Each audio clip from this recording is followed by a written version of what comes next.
National లెవెల్లోనే చూస్తున్నాము.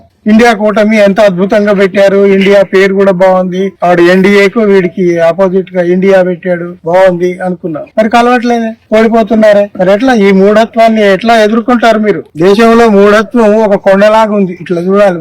మనం ఎక్కడున్నాం? కింద ఎక్కడో చీమలాగా కింద ఉన్నాం. ఈ చీమ ఎప్పుడు ఆ కొండనెక్కాలి, ఎంత శ్రమించాలి, ఎంత బలం పెంచుకోవాలి, అది నేను చెప్తున్నా. ఒక ఆలోచనలో గుమిగూడిన మన లాంటి వాళ్ళందరం కొని విషయాలు చర్చించుకొని అనుభవాలు పంచుకోవటం బాగుంది. I like the. కానీ ఇది సరిపోదు.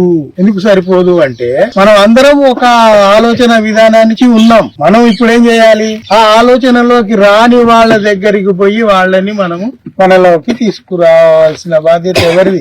మనదే. అందువల్ల మనం కూర్చొని మనమే డిస్కస్ చేసుకున్నందువల్ల ఒకరి ద్వారా ఒకరు మనం ఇన్స్పైర్ అవుతాం, అంతవరకే. కానీ మనం చేయాల్సిన కర్తవ్యం ఏముంది? యంగ్స్టర్స్ దగ్గరికి పోవాలి. వాళ్లకు హేతువాదానికి సంబంధించి, సైన్స్ కు సంబంధించిన విషయాలు వాళ్ళతో చదివిస్తుండాలి. మనం కొన్ని చదివి చెప్తుండాలి. అదొక నిరంతర ప్రక్రియ. ఇది ఒక నాటికి అయిపోయేది కాదు. అమ్మ ఇంత చేసాం ఇక అయిపోయింది అని చేతులు దులుపుకుంటే కాదు కదా. మరీ ముఖ్యంగా ప్రభుత్వాలు ఇంత అలసత్వంతో ఉన్నప్పుడు, ఇంత స్వార్థ ప్రయోజనాల కోసం వాళ్ళు పాటుపడుతున్నప్పుడు మనం ఏం చేయాలి? నీతి ఉండటం లేదు జనంలో. ఇన్ జనరల్ గా చెప్తున్నా నేను. నీతిమందంగా ఉందామని ఎంతమంది ఉంటున్నారు? నిజాయితీగా పనిచేద్దామని ఎంతమంది ఉంటున్నారు? అవి కదా కావాల్సింది. నీతి నిజాయితీ లేక నిబద్ధత, కమిట్మెంట్, ఇవి లేకుండా చేసిన కంఠశోషే కదా. వీటిని మనం జనంలో ఎట్లా పెంచగలము, ముఖ్యంగా మన తర్వాత తరాన్ని ఎట్లా అట్రాక్ట్ చేయగలము, వాళ్లను మన ఆలోచన విధానంలోకి ఎట్లా తీసుకురాగలము అనేది మనమే ఆలోచించుకొని నిర్ణయాలు తీసుకొని కొన్ని చేయాల్సిన అవసరం ఉంది. ఇప్పుడు ఇందులో ఉపాధ్యాయులు ఉంటే వాళ్ళ మీద ఇంకా ఎక్కువ బాధ్యత ఉంది. ఎందుకంటే వేరే వాళ్ళకంటే ఉపాధ్యాయులకు సులువు. వాళ్ళ క్లాసులో ఈజీగా 30-40 మంది పిల్లలు దొరికిపోతారు. వేరే ఏదో ఎలక్ట్రిసిటీ డిపార్ట్మెంట్, ఇంకో డిపార్ట్మెంట్ లో క్లర్క్, యూడిసి ఏదో ఉద్యోగం చేసుకునే వాడికి ఆ ఛాన్స్ రాదు. అట్లా ఉండి కూడా చేసేవాళ్ళు ఉన్నారు, అది వేరే విషయం. కానీ అతి సులభంగా ఉపాధ్యాయులైన వాళ్లకు వీళ్ళు దొరుకుతారు. ఇప్పుడు నేను రాస్తున్నాయి, చదువుతున్నాము, వింటున్నాము అనేది అందరు చెప్తున్నారు. నిజానికి నేను ఈ స్కూల్ స్థాయి, పిల్లల స్థాయిలో నేను ఎప్పుడు బోధన చేయలేదు. నేను పిహెచ్డి తీసుకోగానే నేరుగా ఎంఎస్సి క్లాస్కి వెళ్ళిపోయా. ఎంఎస్సి వాళ్ళకే 30 ఏళ్ళు పాఠాలు చెప్పాయి. ఎంఫిల్ వాళ్లకు, పిహెచ్డి వాళ్లకు గైడెన్స్ ఇవ్వడం. ఆ స్థాయి నుంచి ఒక రచయితగా నేను కొన్ని విషయాలు చెప్పాలనుకున్నప్పుడు రోడ్డు మీద పోయేవాడికి, ఆ టీ కొట్లో టీ తాగుతూ పేపర్ తిరిగేసేవాడికి నేను అందాలంటే ఎంత సులభంగా, ఎంత సరళంగా రాస్తే వాడికి అర్థమవుతుంది. ఆ స్థాయికి మనం వచ్చి వాడికి అర్థం చేసేట్టుగా రాయగలగాలి. చెబితే అర్థం చేసుకునేట్టుగా చెప్పగలగాలి. నేను అక్కడ ఉన్నా కదా, నేను రాను కదా అంటే మరి ఇప్పుడు క్లాస్ రూమ్ ఈజ్ డిఫరెంట్.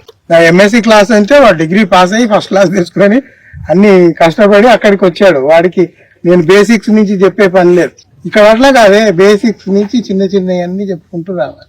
అయినప్పుడు మనల్ని మనం తగ్గించుకొని, మనల్ని మనం మార్చుకుంటూ ఎట్లా అయితే ఈ విషయం జనంలోకి పోదు, 1-4 సార్లు ఆలోచించి రాయాల్సి ఉంటుంది, చెప్పాల్సి. యంగ్స్టర్స్ ని కలిసినప్పుడు మనం ఎట్లా వాళ్లతో ఇంటరాక్ట్ కావాలి, ఎంత సులభంగా మనం వాళ్లను అందుకోగలగాలి, వాళ్ళు మనల్ని అందుకోగలగాలి, మనం వాళ్ళని చేరుకోగలగాలి. ఆ రెండు జరగాలి.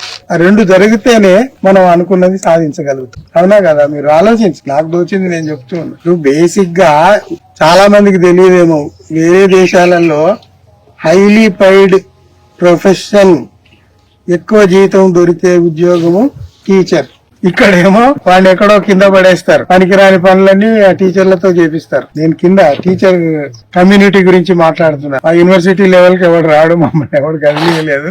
ఆ అనుభవాలు అక్కడ నాకేం దొరకలేదు. కానీ చెప్తున్నా, నేను చూస్తున్నా కదా. ఎలక్షన్ వచ్చిందంటే వీడే, ఏదో సర్వే అంటే మళ్ళీ వీడే.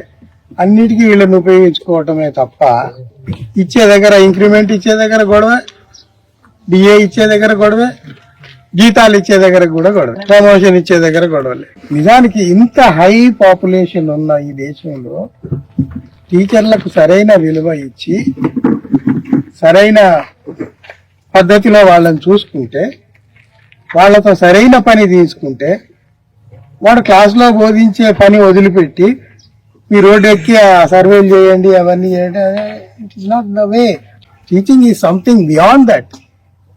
ఆ స్థాయి మరి అర్థం చేసుకునే మెదళ్ళు లేవు రాజకీయ నాయకులకు అక్కడ కూర్చున్న వాడికి.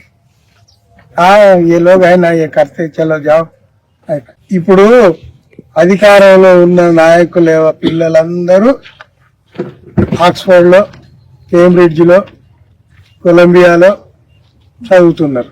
మన ఈ మధ్య తరగతి లోల మధ్య తరగతి అరే జెండాలు ఇచ్చి జై శ్రీరామ్ అని తిరగండ్రా. మన పిచ్చోళ్ళకి బుద్ధి లేదు. అది అట్లుందా? ఇప్పుడు నేను చెప్పిన ఆ క్రీమ్ పైన ఉన్నవాళ్ళు వాళ్ళ అల్లుళ్ళందరూ ముస్లింలు.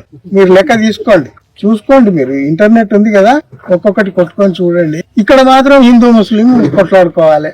ఆర్ఎస్ఎస్ కార్యకర్తలే ముస్లిం వేషాలు వేసుకొని చేయరాని దురాఘాతాలన్నీ చేసి వీడియోలు తీసి మీకు నాకు పంపుతారు కదా. ముస్లింలు కాదు చేసేది, అది ఆర్ఎస్ఎస్ యాక్టివిస్టులు ముస్లిం వేషాలు వేసుకొని చేస్తున్నారు. అవన్నీ ఫ్యాక్ట్ చెక్ లో బయటపడ్డాయి అన్ని.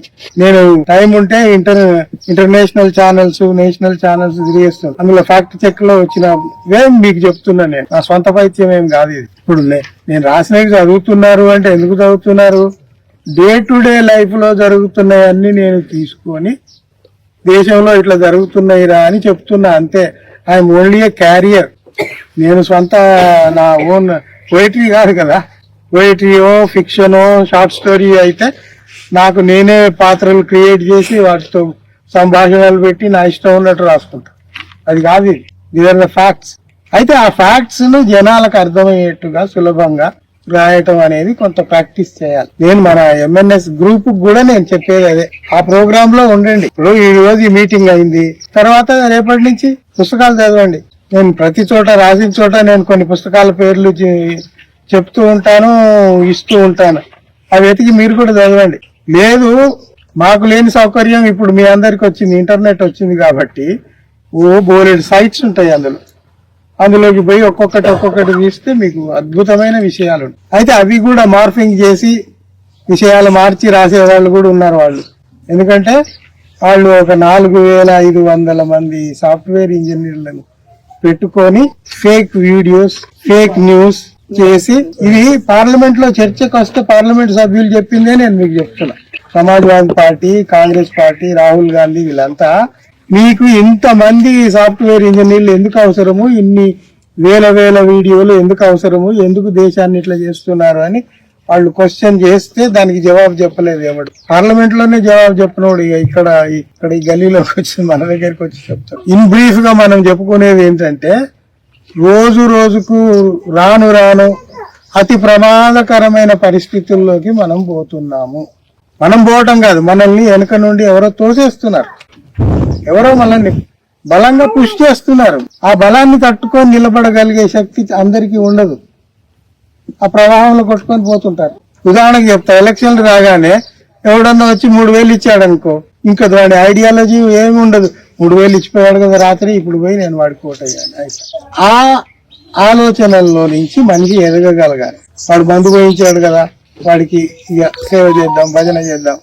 ఆ బెంట్ ఆఫ్ మైండ్ లో నుంచి బయటపడి ఇండిపెండెంట్ గా ఆలోచించగలే స్థాయికి జనాల్ని తీసుకురావాలి. అంటే ఎవరు తీసుకురావాలి? మీలాంటి కార్యకర్తలే జనంలో తిరగాలి, డోర్ టు డోర్ విషయాలు ఏంటో తెలుసుకోవాలి. ఎంత వీలైతే అంత పని చేస్తూనే ఉండాలి. నేను అందుకే చెప్పాను, మనము జనంలోకి పోయి పని చేస్తేనే మనకు రిజల్ట్ వస్తుంది. ఊరికే మనం కూర్చొని మాట్లాడితే అది ఒక పద్ధతి అంతవరకే. కానీ అది ఇంకా it should go to the people. అంటే మనం జనంలో తిరగాలి. ఏమైతుంది, ఎందుకు అవుతుంది, ఎట్లయితుంది ఎంక్వైరీ చేయాలి. దానికి మన సహాయము ఏమన్నా అవసరం అయితే చేస్తూనే ఉండాలి. సహాయం అంటే ప్రతి చోట డబ్బులే అని ఉండదు, చిన్న సహాయాలు ఏవో ఉంటాయి. ఇప్పుడు వాడికి ఏదో ఇన్ఫర్మేషన్ కావాలి, వాడు 20 కిలోమీటర్లు పోయి ఆఫీసుకు పోయి తెలుసుకునేది నీకు నాలెడ్జ్ ఉంది కాబట్టి నువ్వు ఇక్కడే కూర్చొని ఆ సైట్ ఓపెన్ చేసి ఆ ఆఫీస్ లో ఏమైతుంది నువ్వు ఇక్కడ తెలుసుకుంటున్నావు కదా, ఆ నాలెడ్జ్ నువ్వు వాడికి అందియచ్చు కదా. అది నేను అనేది. సహాయం అంటే ప్రతిసారి డబ్బులు ఇవ్వటము లేకుంటే ఇంకేదో ఫిజికల్ గా మనం స్ట్రెయిన్ కావటమే కాదు. అక్కడ పరిస్థితిని బట్టి మనం the best what we can do for that అనేది నిర్ణయించుకొని మనం చేసుకుంటూ పోతే వీ కెన్ అచీవ్ సంథింగ్.